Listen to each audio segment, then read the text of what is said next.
and really just beating the receiver to a underthrown ball, really. So Joseph Bryant at the most opportunistic of times, his first interception of the season, and for Jeremiah Peralta, that's the first interception he's thrown. There's a first time for everything, and it comes for Bryant and Peralta here in the championship game. Mounties, after the pick, will start inside their own 5-yard line at their own 3. An I formation, and they'll hand off to the big back, Brandon Wilson, who's hit hard. He lost the football. CCSF signaling that they have it, and sure enough, they do. So CCSF, they turn it over on their first offensive drive, the first play of the second offensive drive for the Mounties, and they turn it over inside their own 5-yard line. They hand it off to Brandon Wilson, the big power back, and he fumbles the football. CCSF will start. It'll be a 1st and goal for the Rams inside the Mountie 5 at the 4. I did not see who was the man that punched that ball out of Wilson's hand. Unfortunately for the Mounties, they're right in prime location to get this first score of the game here for San Francisco, but Brandon Wilson's going to have to do a lot better, obviously, throughout the game. So CCSF, they catch a break. After they throw a pick, the Mounties give it right back. Under center comes Peralta, a handoff, getting down to the 5-yard line. Back to the line of scrimmage was number 32 for the Rams, Elijah Dale, the 5'11 freshman out of St. Ignatius up in the Bay Area, and it'll bring up 2nd and goal. Another great job for the defensive line there for the Mounties, just really pushing off of their blocks and finding their running back on that last carry for San Francisco and gobbling it up, making sure he had nowhere to go. The Mounties have been stout against the run all year long, 5th in the state of California against the run defensively. They only allow 89 rushing yards per game. 2nd and goal here for CCSF from the Mountie 6. 4 wide set, 3 aligned to the near side of the field. Peralta going to take a shot towards the end zone, and it's incomplete. Far side of the field, Taekwon Glass on the coverage for the Mounties, and Peralta was going for his big tight end, the former Sacramento State product, Cole Hikutini, who has 4 Division I offers as it stands right now from Idaho, Nevada, UTSA, and Purdue. He's their leading target, and he's a big man at 6'5", 245 pounds. Taekwon Glass there, luckily for the Mounties, able to bat the ball away. Yeah, he leads the team in receiving yards with just under 700 yards on the season. Their tight end. So a big, nice target for Peralta. Hikutini in motion here, 2 wide set, both aligned to the near side of the field. Peralta under duress, throws off that back foot to the back of the end zone, and he threw it way out of bounds. Incomplete. It'll bring up 4th and goal for CCSF, and Coach Rush is going to send out the field goal unit. So despite the fumble, you got to consider that a big win for the Mountie defense. 3 points is a lot better than 7 if you're Mount Sac. Absolutely. And credit that last play, broken up play by Magalay, as the linebacker for the Mounties at 6'3", just over 220 pounds. He is not only big and long, he is super fast off of that line. He bounced off very quickly. He got the pressure to Peralta, making sure it was an incomplete pass. Christian Antizana, 5 of 10 on the year from field goals, but he hasn't missed inside 42. This is a 23-yard attempt from the far side hash. The kick certainly has the distance, and it is good. So with 10:22 left to go in the opening quarter, it's the Rams of CCSF who hop on the scoreboard first, courtesy of Christian Antizana, a 23-yard field goal. The fumble, although CCSF doesn't get 7 points out of it, it still comes back to bite the Mounties. CCSF up on the scoreboard first, Brian. Well, yeah, and that's, obviously you didn't want to start out the game like that, but right now the Mounties, luckily, like you said, only gave up the 3 opposed to the 7 points or 6 points. And right now the Mounties have a shot at getting really back into this game. Let's see if they air it out to maybe Gilchrist, Macon, Antoine Anderson also in the mix as well for the Mounties here on their next possession. Antizana will kick it off here. Same 2 back to get it for the Mounties. It's Solomon, the sophomore, and Aaron Vons, the true freshman for Mount San Antonio College Mounties. 3-0 CCSF on the board first with 10:22 left to go in the opening quarter. The final game here at Hilmer Lodge before it undergoes a $62 million renovation in the next 2 seasons. Short kick here. It'll be Aaron Vons who gets it from his own 11. Straight up the middle, across the 25-yard line. Stutter steps a man, gets to the near side of the field. Vaughn still on his feet, and he'll dive forward to the 29-yard line. And that's where Justin Allo and the Mountie offense will start for their 3rd offensive possession of the afternoon already. Yeah, and it's come quick, and unfortunately on the last possession, Brandon Wilson coughed up the ball for the Mounties, and thankfully the defense held pat like they've done all season and only given up a field goal instead of the 6 points. And Justin Allo and company marching back onto the field. Let's see if they can get something going here. Maybe pick up a first down, their first of the game. Mounties have yet to move the chains offensively. They'll come out here in a 2-back set. The handoff will go to Omaris Tolbert, who will muscle his way up to the 30-yard line just to pick up of one there. Omaris Tolbert, a monster game a couple of weeks ago in the SCFA Championship against the Riverside City College Tigers. 26 carries for 172 yards, and, of course, that long 70-yard touchdown run that all but iced it for the Mounties, sending them to this CCCAA Championship game.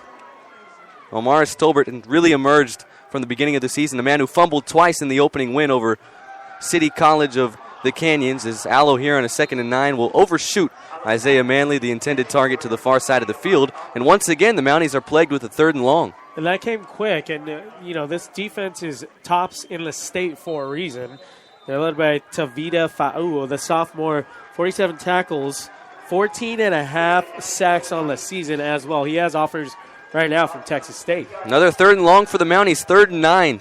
4 wide set, 2 split out to each side. Allo has time to throw, complete it near side of the field. Derek Macon across the 40-yard line to the 42, and the Mounties, for the first time on offense today, will move the chains. It's nice to see Macon in the mix here early on, and we were at practice just a few days ago, and he was unsure if he was going to be cleared to play here for the state championship game. Obviously, he's healthy and ready to go. Yeah, making a game-time decision. Suffered a concussion in Monday's practice, but good to see him out on the field. The Mounties leading wide out. Handoff here will go to Omaris Tolbert, who's up ahead to the 45-yard line for a pickup of 2 on first down. San Francisco's defense just looks really comfortable.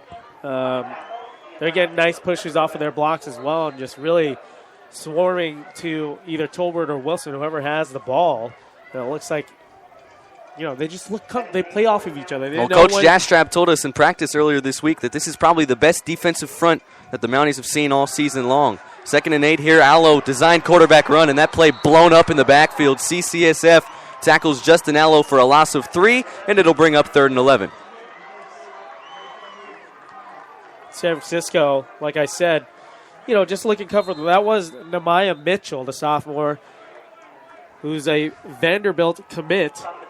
Headed to the SEC. For San Francisco. And you saw exactly why right there.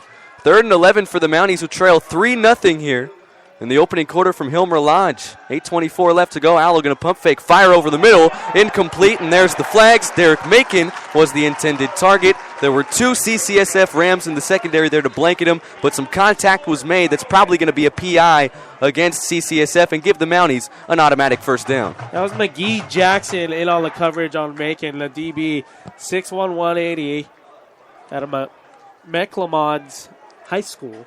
I'm assuming that's up north. But, Macon's length really just disrupted that defensive play there. They got tangled up, and fortunately for the Mounties, they received that penalty on a first down. Well, Derek Macon, there's a reason that you might want to hold him. He's the most dangerous receiver in the state of California. Every time he catches it, he averages 22.6 yards. Those yak per reception. Yards. Those yak yards. Those yak yards. Of course, a couple of touchdowns in the SCFA championship win against RCC. So the penalty will give the Mounties their first play in Ram territory. 1st and 10 for Mount Sac at the CCSF 43. Delayed handoff, Omaris Tolbert down inside the 40, inside the 35-30. Omaris Tolbert inside the 20, 15, still on his feet inside the 10, and he's dragged down at the Rams' 8-yard line. It's going to be 1st and goal for the Mounties, and that's the Omaris Tolbert we all know and love. Well, he just waited for things to develop there. Delayed handoff from Allo. Really pauses for a split second, waits for everything to develop, and really just uses his speed right up the middle on San Francisco. So 1st and goal for the Mounties. Looking to take their first lead of the game. Under 8 minutes left to go in the opening quarter, 3-0 Rams. Brandon Wilson, the lone back who fumbled earlier, stands to the right of Justin Allo. 1 wide out, split out to each side, and now a whistle will blow, and the Mounties will take their first charged timeout of the afternoon with 7:48 left to go in the opening quarter. Just like a little bit of confusion there. Coach Jabs was trying to, I believe, have Allo switch the play up at the line of scrimmage before he snapped the ball. They snapped the ball, and, you want to get things right here. You're inside the red zone. You're down 3-0, and it's opening quarter. You want to establish something here, whether it be tying up the game or getting into that end zone. Well, I think if you're the Mounties here on a 1st and goal, you're not thinking about a field goal just yet. No, not. I mean, right now, no. But you want to be in this game. You don't want to come out of here obviously empty-handed. And Coach Jab's, making sure everyone knows their assignment here on a big play. Well, the Mounties, Brian, the Mounties have been so efficient per se in the end zone. 49 of their 59 trips in the red zone this season. Touchdowns. That's 83%. That's pretty good, huh? That's pretty good. The rest of them field goals. Villarreal's a little bored in the red zone there. Yeah, he's got a lot of PATs to kick. At least he has throughout the season. Out of the timeout, first and goal for the Mounties at the CCSF 8. 4 wide set. In motion, that's Jericho Dyko. Design run. Allo will dive down and get hit hard at the 8-yard line for no gain.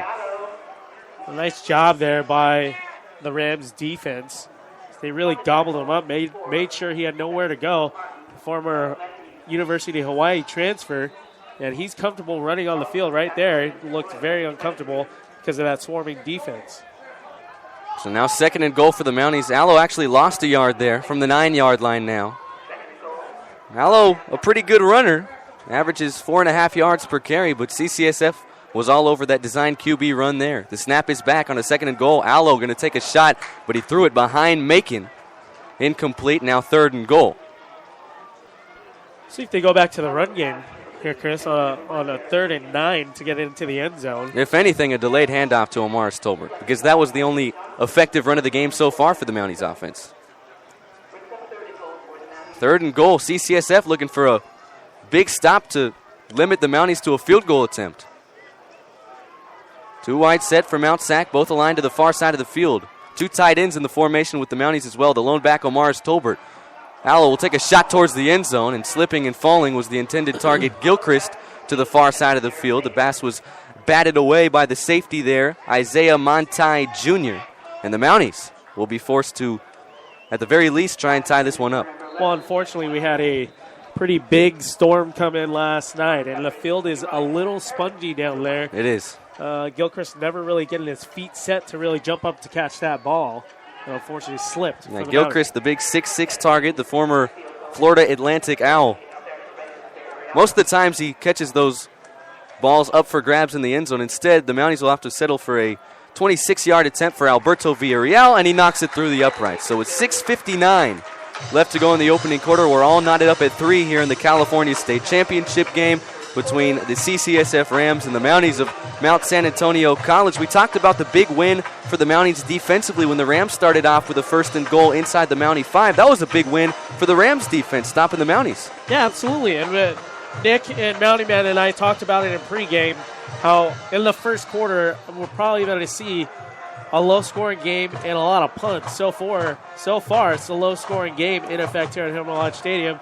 Looking to continue here, as last week they grinded out a Northern California championship game, 17-14. And both teams averaging against other teams just over 40 points per game. But yet their defenses are stingy today. They have been all season long.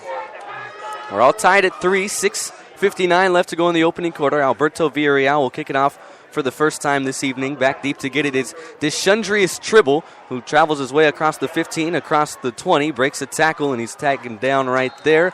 And that's where the CCSF offense will start for the 3rd time this evening. And let's see if the backup quarterback, who's been forced into the starting role due to Anthony Rodriguez's injury, Jeremiah Peralta, can complete a pass on this drive. He's 0 for 3 so far. Yeah, Mounties just bringing a lot of pressure to him. They know he's a second string. That doesn't make it easier to get to him, but they absolutely probably game plan to make sure he was very uncomfortable. So far, it's working. I've seen him flush out of the pocket quite a few times. Rams will come out in the 2 wide set, both stacked up to the near side of the field. 2 tight ends in the formation as well. Peralta will turn and give to Hayes, and Hayes is gobbled up in the backfield for a loss of 2. Skylar Crawl and Aloesi there to get Hayes in the backfield. And the Mounties, 30 tackles for loss in the first 2 games of the postseason. A truly remarkable stat. That's their 4th one of the evening, and we're in the first quarter. Hey, they're top defense in the state for a reason as well. So it took a whole convoy on that last carry from Hayes to really bring him down and make sure he was gobbled up. Another 3 wide set here. The give will go to Elijah Dale, the backup running back, and Dale across the 25-yard line to the 27 for a pickup of 3. It'll bring up 3rd and 8 for the CC